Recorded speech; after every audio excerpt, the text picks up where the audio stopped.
All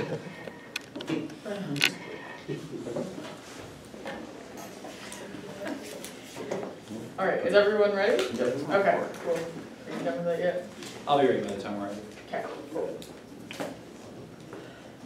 Observation 1 is going to be the resolutional analysis. Subpoint A is the resolution. The United States federal government should increase regulations on predatory lending. B is going to be that all policy all-inclusive net benefits is the best criterion for the round, as it allows them equal access and the most predictable burdens and methods of reputation.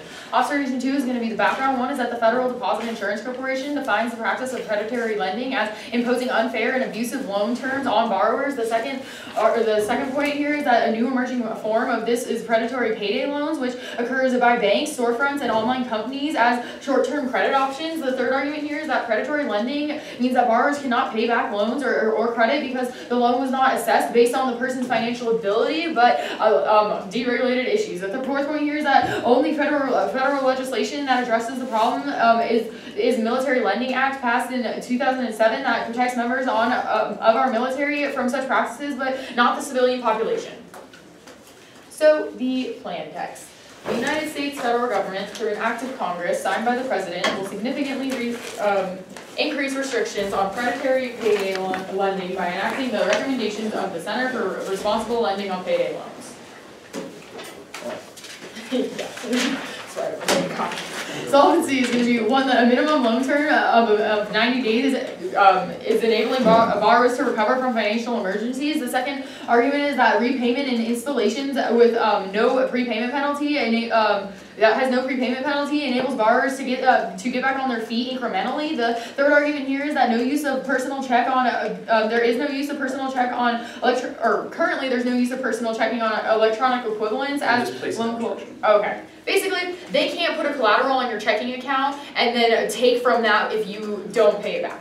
Okay, the fourth point here is that this requires that state laws apply this to local institutions.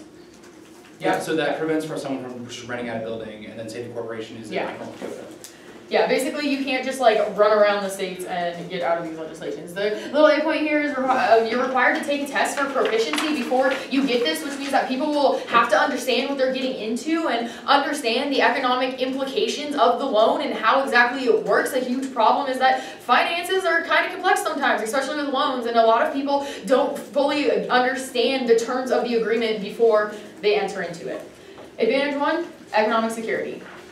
A is going to be the uniqueness. The first point here is that the Center for Responsible Lending found that payday loans cost American families $3.4 billion in fees every year. The second argument here is that increased interest rates by 40%. They increase interest rates for individuals by 400% or more across the board. The third argument here is that in 2012, payday lending made up approximately $29.8 billion of storefront paydays, and it was $14.3 billion of online lending. The fourth argument here is that it increases more than 50% of these increases make more than 50% of loan recipients default on their loans, placing their accounts at risk when they have collateral on their checkings. So when they have collateral on their checkings, additionally, in Texas, when there's been violations of this, they have been starting to arrest people they have arrested 1,500 people for defaulting on these loans and not being able to, when their checking account overdraws, and they can't pay it, they've been arresting people and sending them to prison for this. Additionally,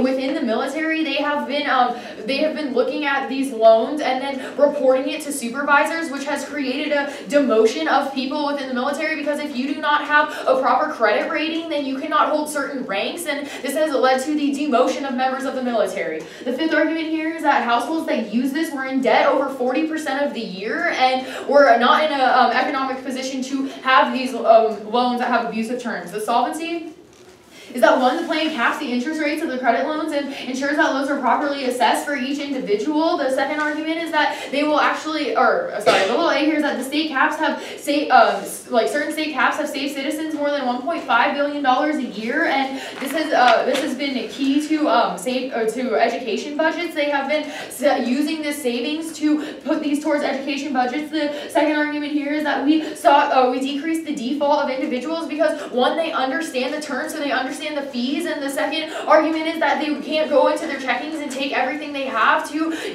survive, and the next argument is that they will not be able to arrest individuals who are defaulting on this because there will be substantially less defaults. So the impacts is one of poverty. When individuals default on their loans and don't have the ability to pay them back, it pushes them into a cycle of debt that will never allow them to recover from this, and without the ability to recover, they wind up in situations with their checking account drained, and they can't buy food, and they can't pay their rent, which leaves them with no option, and they're essentially having to choose a way that they die because they have zero ability to afford basic necessities such as shelter or food.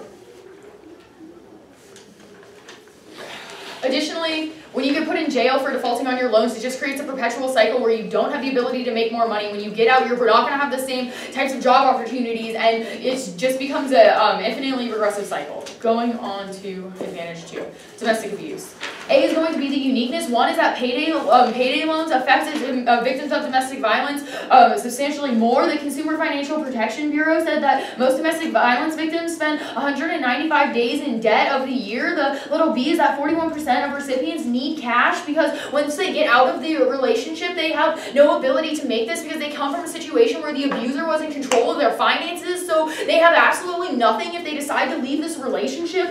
Additionally, the number one reason why survivors go back to their abusers is due to financial reasons, because the only way to support themselves is through finance, or is to be with their abuser, which means that this pushes them back. Additionally, 25% of these survivors have overdrawn their checking accounts at some point. The solvency here is that, one, we make the practices of predatory loans not happen, and we don't give them false information. The major problem is that they are getting false financial information, and they are literally being preyed on by predatory loans and not having the ability to fully recover from the economic impacts and not help this. Additionally, the next argument is that this allows proper assistance, and this is key to getting them back on their feet and breaking the cycle of violence because it allows to distance themselves from these relationships and not go back. The impact here is, one, you allow survivors to really survive and get out of these relationships. When you are in an abusive relationship where you are economically controlled as well as beaten, this is pretty problematic and probably going to be a big reason why you vote affirmative.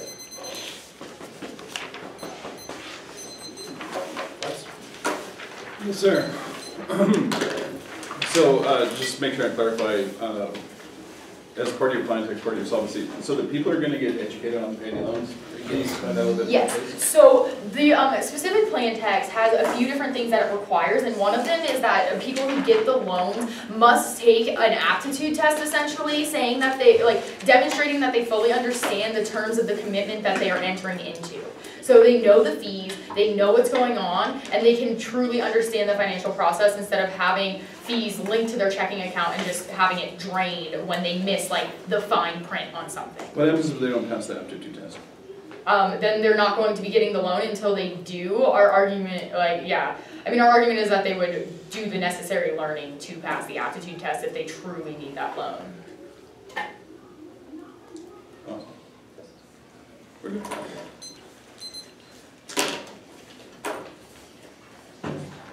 7 off, just kidding, I'm kidding. 2 off, not long. Case noise. Glenn didn't used to get to say it all the time. I never 7 YOLO. 2 off case order? Yes, sir. Like the one I got, like 2 pages.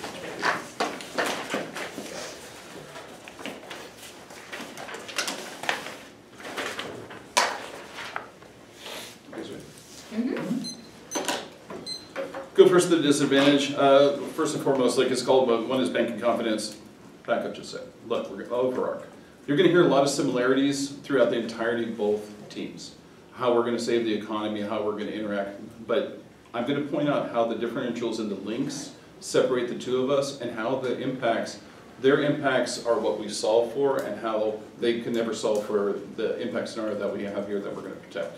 So even though you're going to hear a lot of parallels, there's like nothing the same. Disadvantage number 1, bank confidence first. Bank confidence right now currently is growing. A little A under this is earnings are up 5.2% over time. The number 2 is banking confidence fuels growth. Little A is increase in banking confidence, is the increase in the bank being able to lend. This is key for the everything from small businesses all the way across to the individual who actually needs to get a payday loan, or to anybody who needs to have loans so that we can actually survive this economy, push this economy in the direction that it's headed. The link scenario below this is regulations cut to the banking revenue, leading to a large decrease in a large scale decrease in the amount of money that's available for the larger institutions to actually be able to loan out. Little A under this is currently payday loans is a $7.4 billion a year business, but it's invested into mostly by larger banks. If we diminish payday loans, we're going to see that now we're going to have just payday loans, one company in particular, how that they're going to start bleeding off the monies that are available to the banks to lend. Number 2 into this is banks perceive this as a return to the banking regulations. Little A under this is banks are starting to lend again, and as soon as they think that the big old federal government's going to come in and start doing its regulations, we're going to see a downturn, maybe not as bad as 2008, but it's going to eventually head there. Internal link scenario, this is one. Yes, revenue is key to the bank stability and loans. Little A under this is community. Commenting on recent bank growth, the CEO from Bank of the West said that bank margins right now, they're currently under pressure. The 2 under this is bank growth is key to the economic growth. Little A under this is without loans, businesses simply cannot borrow. It's key that we understand the difference between business, individuals, businesses, or what's in control of people actually having jobs, so that in the first place, so they actually can have something to collateralize or actually be able to pay back any of the loans they take out. In bank scenario, this below this one, it turns the case in its entirety. Little A into that, the case turn is one, when the banks tighten their budgets, they can't guarantee any kind of loan. So you're not going to have the ability to loan money to anybody on any scale, even under the quote-unquote predatory loans. There won't be any money for that. Number 2 is poverty. Little A under this is 1 billion people live on $1 a day, and 3 billion people live on under $2.50 per day. And so you can clearly see that the magnitude, the majority of the planet actually does not make a lot of money.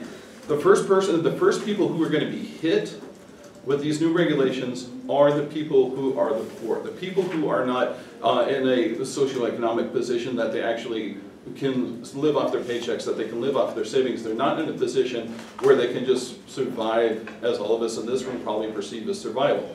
They're the ones who have to go to these payday loans. They're going to be the first ones who are affected because these loans won't happen anymore. The scene of this was increase, you're going to see suddenly an increase in unemployment. Unemployment is the equivalent, you see a 50 to 100% increase in the mortality rate of unemployed males over the age of 50, still older than me. And a diminishment in suicide across the board, and they also see an increase in suicide across the board because they can't pay for their lives. If they can't they're in a miserable position, they feel that death is probably a better alternative. Thus, the counterplan. The unconditional counterplan is the United States federal government should enter into regulatory negotiations with representatives that hold a public interest over statutory provisions that apply to the payday loan industry. Payday loan industry, even though I named it as a specific industry, it's... One more time. Okay. USFG should enter into regulatory negotiations with representatives that hold a public interest over statutory provision that apply to the payday loan industry, lasting no longer than 1 year. And the USFG should institute the results of the negotiation. Payday, that's just payday, that's what Payday? your position is. Got it. Okay, and then payday is like the industry in general, not just the company. The solvency under this is one, the solvency, this is, it solves for 100% of the app, and it allows for the regulations to be flexible too. The solvency it solves for the confidence in the businesses that they know what the regulations are going to be because they're going to be co-authors on it. The 3 under this, the banks will say yes. The line under this is banks like to negotiate about what is included in the decision as opposed to just being handed down a mandate by somebody who possibly can't understand. A little bit under this is Sweden currently has gone into negotiations with their banking industry across the board, and this has actually increased the overall environment of banking, and the competition. We compete on net benefits. Case proper. All right. So we have the first problem we have here on the solvency. First off, the 90 days allows to recover from the hardship. The use of the personal checking as collateral. The state applies this to look on this aptitude test. The entirety of the solvency, I want you to lump this all together. First problematic thing is now they have to go through an aptitude test. If you don't pass the aptitude test, you don't get the money. The likelihood of the people who are going after these loans are going to be the people who don't have access to education like everybody in this room. It's going to be the people who don't have access to the computers, to the internet. They're also going to be the ones who are going to get this tutelage from the industry that is quote-unquote predatory on them from the beginning. So if I'll get you in cross-ex. So if we get into a scenario here where, okay, so this predatory industry, as it's been portrayed by the affirmative, if they're the ones who are in charge of actually educating the borrowers, and the propensity for these borrowers to have access to libraries, to internet, to computers, everything else is very low, we're going to see that we're going to perpetuate the predatory nature in other means, because this allows them to actually go through a back door and sit there and say, okay, well, yeah, here, this is the 90 days and this boilerplate stuff you don't have to read. There's no guarantees for this. And then furthermore, the supposition that in Texas people get arrested, the state of California, or the United States actually has no debtor prisons. These people are being thrown in jail because they're writing bad checks. They're not making good on their checks. No way can any team ever write any kind of resolution that's going to solve for the illegal activities of people in general. And the supposition that by just giving an aptitude test or that Texas is a warrant, all you're doing is fear-mongering, this simply isn't the case. The specifics for why they're being arrested doesn't exist here on this point. Then you go down to, continue on this, go to the advantage number 1, economic security. You're right. So currently this industry is booming. They're making a lot of money. But there's a good reason behind making all the money. Not only is it to substantiate the business and to keep the business going forward, but because there's such a high rate of default, the risk that these banks take to actually make provisions to actually have these loans out there, they got to cover the money somewhere. These loans are never mandated. Nobody ever said you had to take these loans, and these people take these loans on their own volition by themselves. Just simply sit there and say that, okay, now you're fear-mongering at the top of your case, but you don't have access to your impacts in the bottom when you go through what the counterplan solves for. Your cycle of debt is never going to be ended because these people are going to continue to lend regardless of the interest rate. Now you make the interest rate more desirable, these people are going to start taking out more loans. So far as the domestic abuse, turn the entirety of this. This is bullshit because these people walk out of here, 1, they don't have jobs, they don't have anything to collateralize these payday loans with, and then number 2, the results of the predatory lending is stopped is going to benefit these people simply is ludicrous. The predatory lending agencies are going to say, so how are you going to pay this back? Sorry, I don't have a job. I'm getting my ass kicked at home, and that's horrific. But we can't sit there and say something horrific as a motivator for us to pass this plan. It just doesn't work. Okay. Sorry.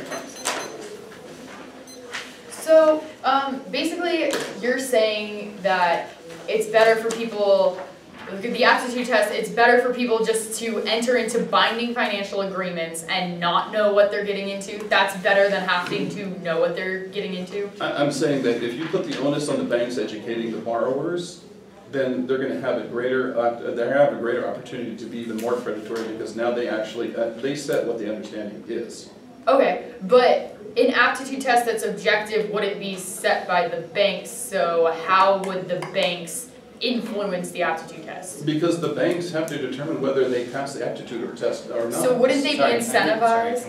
I need to shift that discussion. On the counterplan, who's going to be part of the negotiations? You say that's the USFG, but who is actually going to be representing the government? Department of Commerce. Department of Commerce? Okay. And also, what constitutes individuals who have a public interest? Would it be the people who are like your advisory boards for the different banks that pay the loans? So, okay, like your so the banks are going to be part of the regulation. Yeah, but they're all, it's going to be a collective discussion. Cool. So we're going to do case on top. It's going to go salty, the advanced 1, and advanced 2. And do the counterclaim, and the disad. Case in order, sorry, someone to for it. Yeah, case in order, salty, advanced 1, advanced 2. Counterclaim, disad.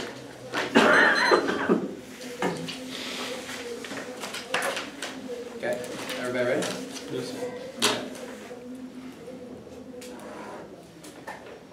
Status quo is one that allows for loans that go through that affect the most marginalized individuals and makes it so that they exist in cycles of poverty to make it so that individuals can never escape. Our argument is that we need to place restrictions on it that even if that either eliminate the bad loans or allow the loans that people do get to be ones that they can actually pay off. On the solvency, I want you to go look to some of the specific analysis we're giving you that we're placing restrictions that allow individuals the best access and the best ability to resolve this. I want you to extend across the 90-day term limit that makes it so that individuals don't have to pay it off the second that they get their paycheck when they actually have to pay like bills and things. It's an indication of how individuals will be able to pay this off. I also extend the number 2 that says that installations cannot Oh, that allows for individuals to pay this off in installations where they don't have to pay it off all at once if they're not able to. Additionally, said the number 3, it says that now individuals can't make it so that they can use a personal check as collateral. That leads them to be put in prison is an indication of how the affirmative is able to resolve for a lot of the harms that they talk about. Looking at some of the specific analysis they make, they say that if individuals can't pass the test, then it means that they are the ones that don't have access to education. First argument is that the people who go to these payday loans are the ones who do it because it's considered easy and it's considered safe. This is the problem that's happening in the status quo, that individuals misrepresent the loans that are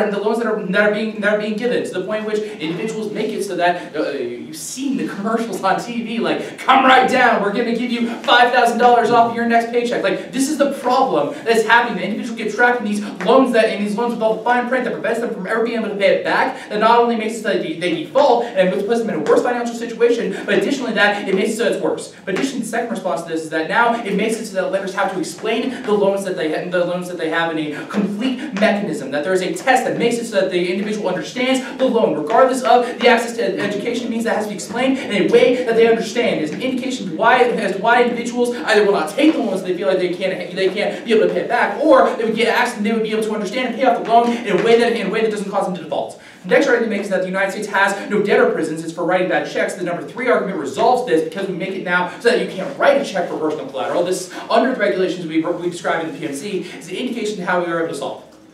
Go into advantage 1. They make the arguments about how people are still going to get the loans. That is true to some degree because of the fact that we place the regulations that make it safe. You can extend all of the analysis we're giving about the solvency and the advantage and say that the way that loans are being given in the status quo is ineffective and makes it so that individuals do not have access to pay off the loans that they have. In case that only the affirmative is able to prevent the harms that is causing individuals to default in the status quo and make it so that they don't have access. All your argumentation about how people still get loans is true to some degree. However, there are other mechanisms through which individuals can get access to those loans. Other than payday loans, if they don't agree with those regulations, the regulations in place make it so that they are able to pay it off better. Default's always worse. And default is always worse.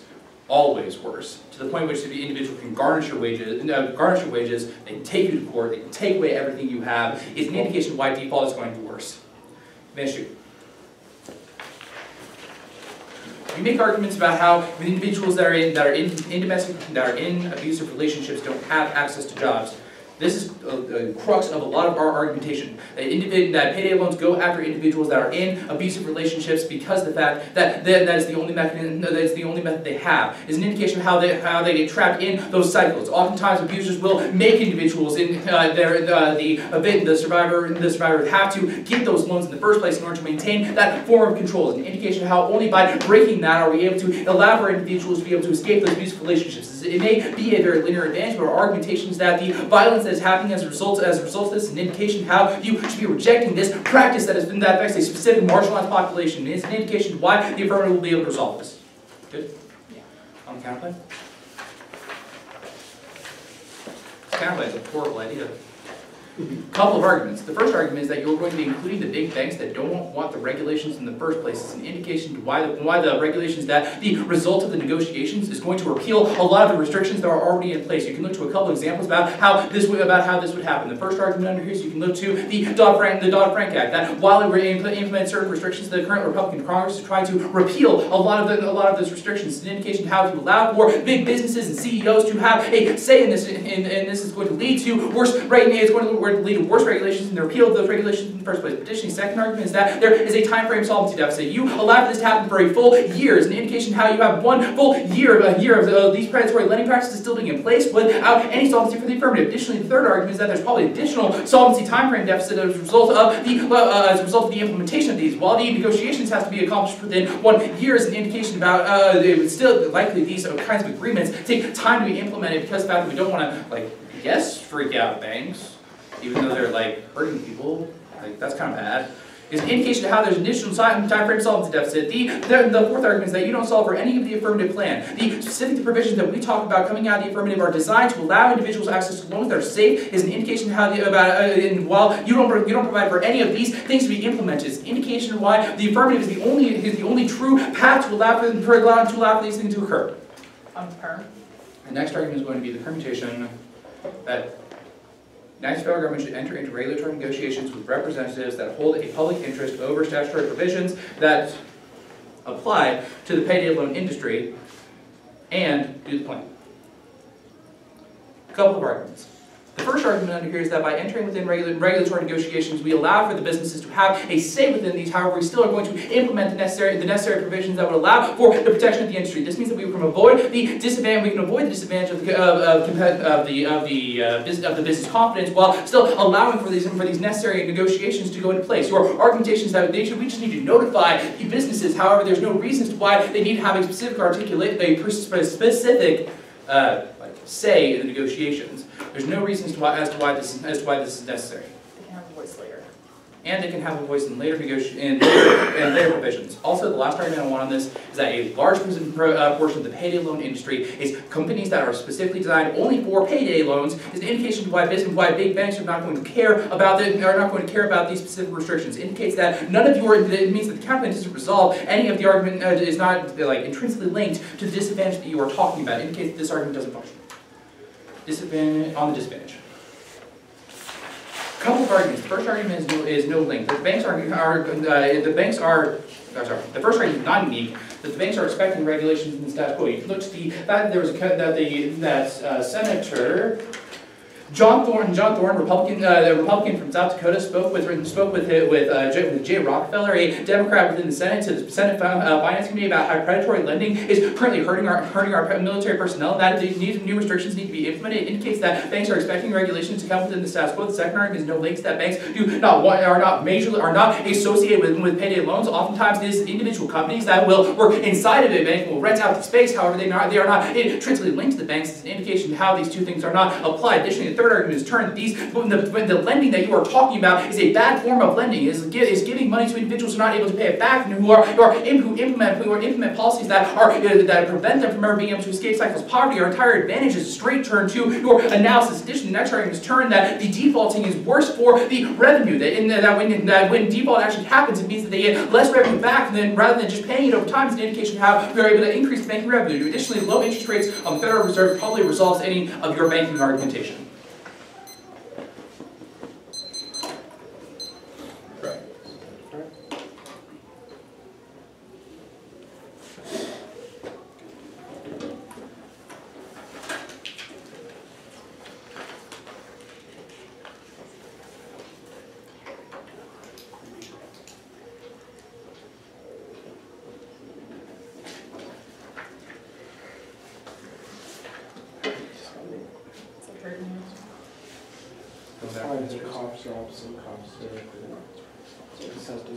Is your throat at least feeling better? Oh, hell yeah.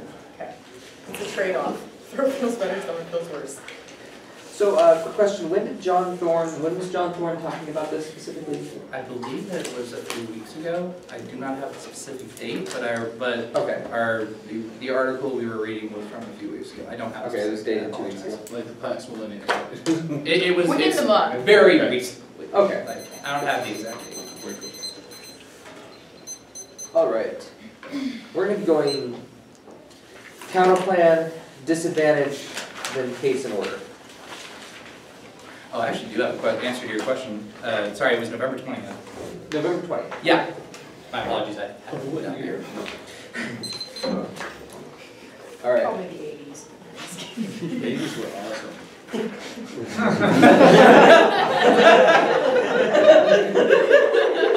They were really nice.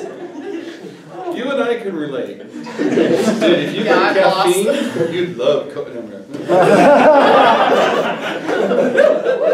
That escalated quickly. All right, is everybody ready then? Can we be serious now? Time for a nap. All right. We're going to be voting for the negative in today's round because the counterplan solves better than the affirmative, and the affirmative has a solvency deficit. All right, let's first start off with the counterplan. All right, so they said first of all we're going to be including big banks, which means that they're going to try to repeal Dodd-Frank. No, look, we're only including people who have an interest in the payday lending sector. That means banks that aren't involved in payday lending won't be there. Banks that are will. We've given you warrants about that some banks are, so this is including them. But secondarily, this is only about the payday lending sector, which means that they are not talking about Dodd-Frank. That is not on the table. That is not part of the negotiations. Going down to their argument about the time frame solvency, yeah. I need you to explain something real quick. The major banks that we discuss are investors in this industry, Okay. but we're dealing with regulations from the payday execs. Okay, yeah, and the major banks that we discussed are investors in this industry, but we're talking about specifically working with the executives or regulating the executives at the payday lending level. All right. When they talk about the time frame solvency, this is actually a turn against them because the time frame solvency actually, the immediacy of their plan actually causes the bank confidence, because whenever you change regulations quickly, that creates an erratic action in a world in which businesses cannot predict what's going on, and when that happens, that chills investment. In fact, after the Dodd-Frank was passed, the #1 reason investors cited for not investing was they didn't know what was coming. They didn't know, and the way that it was just thrown at them, they couldn't predict it. This gives them a chance to predict it. This gives investors a chance to understand a forum, to know what's coming, and allows the markets to adjust, so that this actually means that our plan solves for the business confidence, and their plan bites even harder because they're showing that they're immediate. All right, let's go down to the next argument that says that we don't solve the act. Actually, we do solve the act because, look, like we said in our empirics about Sweden, that they completely concede, banks are willing to take these regulations. They just want to be able to be a part of the negotiation and the process of creating those regulations. This shows that we garner the effects of the affirmative, we garner the protections that people need. Yes, I'll take one question during my speech. Okay, so if the banks are willing to take the regulations, then why do they care about it specifically being the regulatory process, unless it's to change those regulations? It's because the regulations are very technical, and when someone writes it without the input of the banks, it ends up being not quite what it's sold as. So when the banks have the input, they're confident that they know what's going on. This is what happened in the Dodd-Frank. So this is really important that banks have some way to get into it. All right, they give you a permutation. Look, my first response to the permutation is this just doesn't work, because you can't have no negotiations and input the recommendations of the Center for Responsible Lending on Payday Loans. Basically, they give you a code that is being put in place, a set of things that are non-negotiable. You can't have a negotiation about a non-negotiable. Secondarily, we compete through net benefits. Look, we don't link to the disadvantage. We've already shown you how we don't link to the disadvantage, meaning that the disadvantage functionally serves as a disadvantage to the permutation, meaning that you should not vote on the permutation at all. Look, they just can't do it because they're going to get up and say, well, you can still have negotiations later. But that's just not true. It's not a negotiation if there's nothing on the table. There must be something on the table in order to have a negotiation. That's just having a little forum, and that's not what our text says. Therefore, they are not permutating the counterplan if they do that. All right, let's go down to the banking confidence.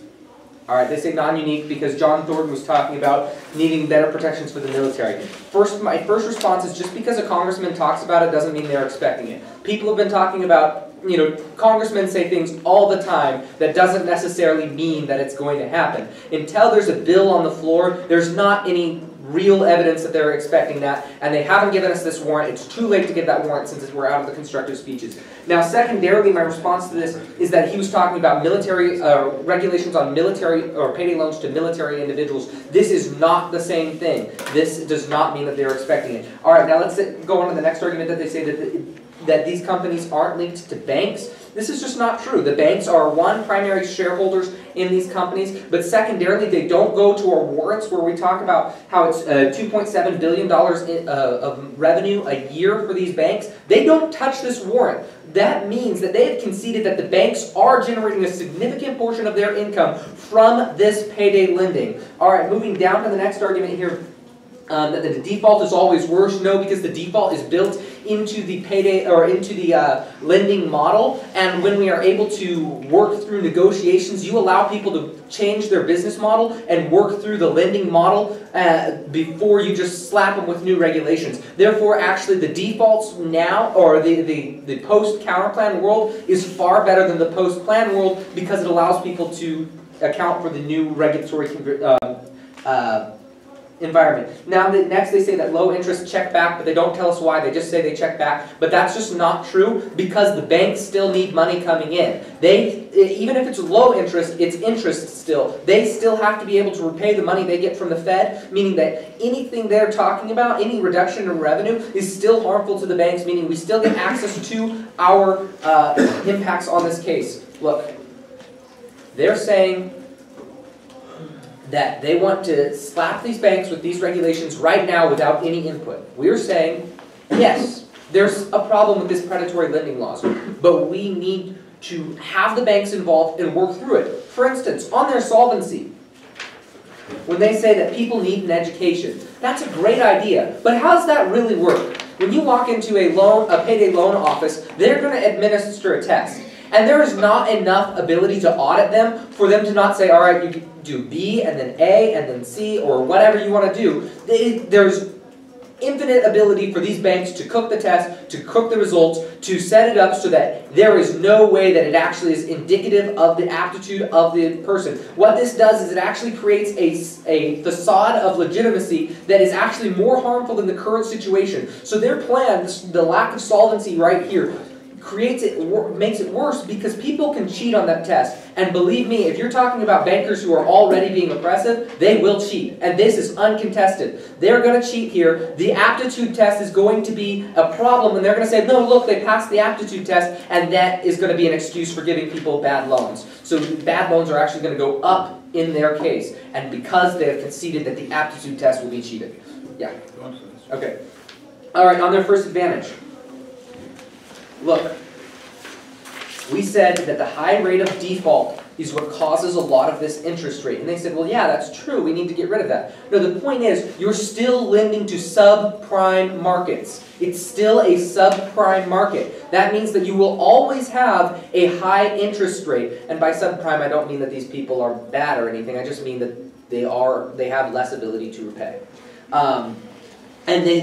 This means that the interest rate will always be higher, and that will always have to be part of the model. Next, let's go down to the argument here is that we're just solving. Look, we solve for this better because the counterplan, they never give any reasons why the counterplan doesn't solve. They just say it won't solve, but they don't give any responses to the fact that we're solving through creating regulations and how Sweden creates this. Now, going to advantage 2, I'd like to point out that if the person can't repay under the new methods, they won't be able to get this and get out of their problem, so they still won't have access.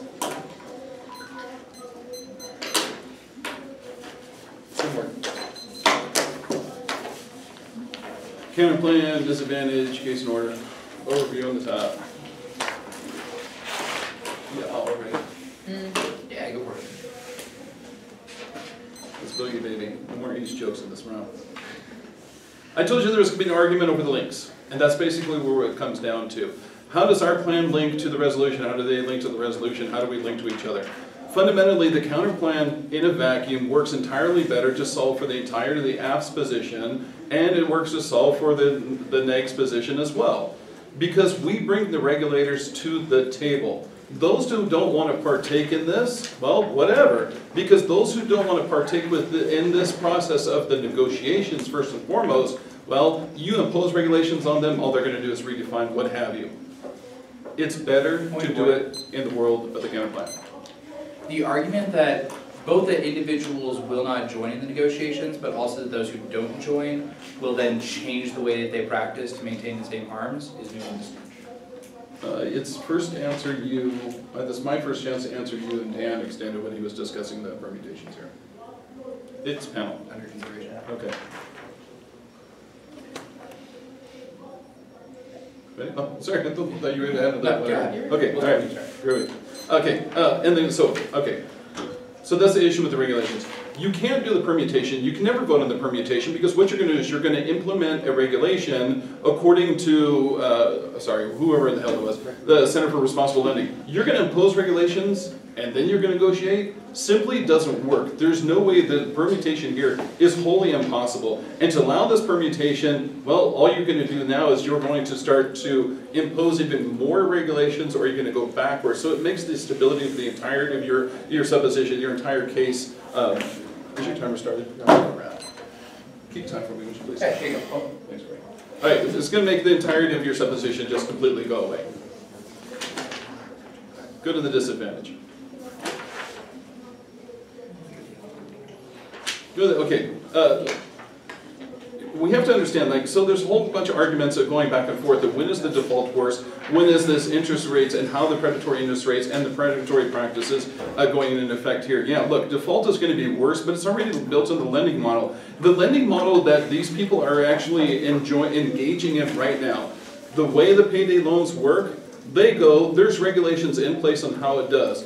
First. Second, they come out in their first speech and say the military is already protected. The military already has regulations that protects military members. I don't know why the military is still a thing when there's already regulations that protect them. That comes out in the PMC, for one. For two, more importantly, the issues of the default and the mechanics here, you now start to ask yourself what happens if you lower the interest rate, the defaults are going to go higher because people are going to have greater access to it. The entirety of the disadvantage still solves the entirety of the case. Counterplan still solves. Permutation doesn't work. Go to the case. Sorry, this is going back up a little bit, but the argument that through the counterplan and the notification process, interest rates will decrease, I believe is new. That interest rate what? That interest rates will decrease is new. I believe that the MO is making arguments about how the specific lending is going to be consistent, but I think the argument that specifically interest rates will decrease is new in the speech. Oh, I'm sorry, I think you guys were saying that interest rates are going to go down. That wasn't. Okay, so remove the interest rate aspect of it.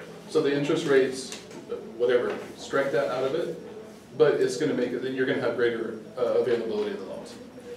Okay. Okay, so the interest rates are going to move. Okay. Or move if you're. So we go down to minute 28 left. Go down to the solvency block from the affirmative here. Look, you don't have solvency. You don't have solvency when you never come back and answer exactly how you're going to stop the predation. The payday loan industry is going to write how their regulations are, how they interact with the public, because that's what a business does, one. Two, you never answer back on how you're going to preclude them from being predatory in writing these new agreements that they have with the borrowers. And if you're going to leave the aptitude test and their determination as to whether people are going to be able to borrow these loans, for one, you don't answer how you stop the predation there, but two, you never answer how now you suddenly exclude everybody because you never answer the people who don't have access to the ability to have education. Yeah. So far as the issue of the domestic abuse I have here, look, it's a push on the argumentation here, but still, it's a screwed up situation, but still, these people still have to, no matter what the regulations are on how they interact, they still have to have the jobs, they still have to have these abilities, and this is a magic pill to help these people simply doesn't exist. The magnitude is here. What we do is we don't predicate an aptitude test, so we actually still allow those who can access it today to have access to that money. Secondarily, with the counter plan, we have a mutual agreement on the regulations between the banks and the government, which is going to be infinitely better. Thanks. Yeah, no problem.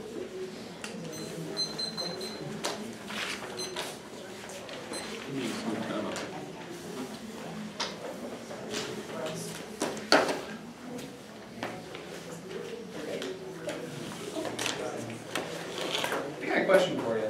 Yes, sir. So you make the argument that the risk of a default is already built into the lending model, yeah? Yeah. So you're saying that banks are assuming that people are going to default on these loans, And they're still giving the loans? No, they assume a certain percentage. No.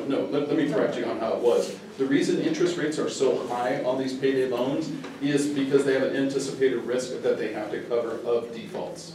Okay, and yet they're still giving them to Because individuals who have a high risk. they're able to compensate through the interest that they collect off the loans that actually are paid back. Okay, so they assume both that they're going to default and then they charge those individuals more. Yeah. No.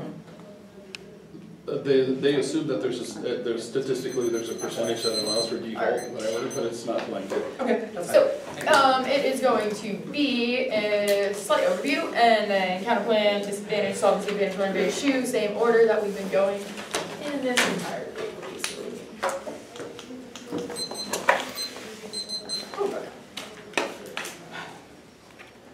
The non-competitive counterplan that doesn't solve a any piece of the app is not going to be winning the debate today. Additionally, a disadvantage that is nebulous at best, without the empirics, is not going to be outweighing the case. Going on to the counter plan now, you can extend across the perm where they say that we can't negotiate about this. The problem is, though, their text says that we're going to enter into regulation negotiations with representatives. They don't say that they have to negotiate this specific bill, which means that we have the ability to pass this bill and negotiate on future regulations. This is the articulation coming out of the MG, that there is no reason why negotiations can't be held after this is passed. Additionally, you can extend across the solvency, or the terms that say that the only reason why they want to negotiate is to appeal the regulations that are being put in place. If this is why they would freak out, then this is exactly what they would be pushing for. They do not respond to the fact that all the big banks are going to push for is the repealing of the negotiations, which means that you are only going to reverse the AF and link to the entirety of the advantages as disadvantages to the counter plan. There is absolutely no reason why you have this. Additionally, extend across that at best they have a time frame solvency deficit. Negotiations would take too long. These impacts are immediate. The people that are in these situations are in debt right now and are defaulting on loans right now. We need to be able to stop the predatory system from getting them to take loans that they do not have the ability to repay and allow them to escape this cycle. The counter plan has the time frame deficit with no guarantee that the negotiations will ever go anywhere, which means that you don't have the ability to do this. Additionally, without capturing the entirety of the app, you have disadvantages running against your counter plan. There are no unique net benefits to this. The perm carries through. We can talk to them. Additionally, extend across the warrant that Dodd-Frank is, okay, first off, Dodd-Frank is just an example of regulations being repealed. It's not, we're not saying that Dodd-Frank specifically is going to be repealed, but it is a warrant to how big banks repeal regulations that are put in place. This is the only warrant on this argument, which is why you are going to be preferring that big banks use their power to repeal regulations and continue preying on people who are in disadvantaged situations. Going on to the disadvantage. First off, you can extend across our non-unique that they are expecting regulations. They say this is hearsay, but the specific Senator John Thorne is the #3 Republican in the Senate, which means that he's a pretty credible source. The banks are probably going to listen. Additionally, red flagging it means that we get out of the perception argument that it is just sprung upon them. If the conversation is happening, that means that this is not some big surprise that they are trying to make it out to be in the link story, which means that our no link, which means that this doesn't link whatsoever, and you're not going to get the freak out that you're expecting. Additionally, extend across the no link. They say that banks are primary shareholders, which is why they'll be at the table, but their counter plan specifically says that they'll be dealing with advisory boards, which shareholders probably aren't going to be on every single advisory board, so they're not going to have that type of representation. So there's absolutely no link to this whatsoever. Additionally, extend across the turn that defaulting is worse for their profits. They say that it is built into their model. This is the exact point of the entirety of the case, is that they prey on these individuals and they expect them to default. That way they can collect profits on them defaulting, and they are fine with it being pushed into poverty because they don't care. They just want the increased revenue of the default. This is exactly the problem with predatory loans and exactly why we need to regulate them, so that way individuals don't get pushed into these situations where they don't know what they're entering into, and then they get preyed on when they default. Their articulation that it's built into the model just proves the turn true. There's no reason why big banks are going to freak out. They don't answer back the empirics. They don't answer back that big banks are expecting this in the status quo, which means they're not going to be getting this. Additionally, they do not extend the impacts throughout the negative block, so you're going to be looking at those very carefully. There's no reason why there's any unique solvency here. Going on to the solvency. They really concede all of this. Their only argument coming out is that testing is going to be frauded, but testing isn't a key to our solvency. You can look to the other 2 points of our solvency. Testing comes absolutely last. The point is that these individuals are going to be assessed for what they can actually afford, which means that these other regulations check back. Testing is, yes, one thing that will help things and help with the aptitude test, but there's no reason why we need testing to get solvency for our affirmation. Extend across the first and the second points that say that they will not be getting the loans that they can't afford in the first place, which means that they're not going to be defaulting. Not defaulting and decreasing that is what is key to our solvency. They never make an argument about why there's going to be more, or why there isn't going to be less defaulting after regulations. Going on to advantage 1. Extend across that they are lending to subprime markets, which means that they are basically preying on people who are in poverty and perpetuating that cycle. They drop the entirety of case coming out of the block. Vote on the impacts.